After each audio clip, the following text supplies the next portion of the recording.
ભારત દુનિયાભરમાં પાકિસ્તાનની પોલ ખોલશે। પાકિસ્તાનના જુઠ્ઠાણાનો ભારત પર્દાફાશ કરશે। સાંસદો 33 દેશોમાં ફરીને ભારતનું વલણ રજૂ કરશે।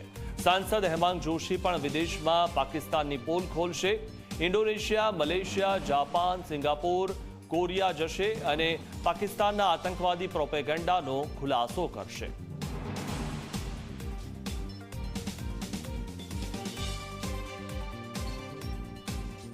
જ્યારે ઓલ પાર્ટી ડેલિગેશન એ વિશ્વના દરેક ખૂણે જઈ રહ્યું છે, જેની અંદર જે દુશ્મન દેશો દ્વારા જે ફેક પ્રોપેગેન્ડા ફેલાવવામાં આવ્યો હોય એને પુરાવા સાથે ખંડન કરવા અને ઓપરેશન સિંદૂર દ્વારા આપણી સેનાએ જે પરાક્રમ બતાવ્યું છે એને સમગ્ર દુનિયાની સમક્ષ મૂકવા અને એ વાત કહેવા કે ઓપરેશન સિંદૂર એ માત્ર કોઈ બદલાની ભાવનાથી લેવામાં આવેલું પગલું નહીં, પરંતુ ન્યાય અપાવવા માટેનું પગલું છે।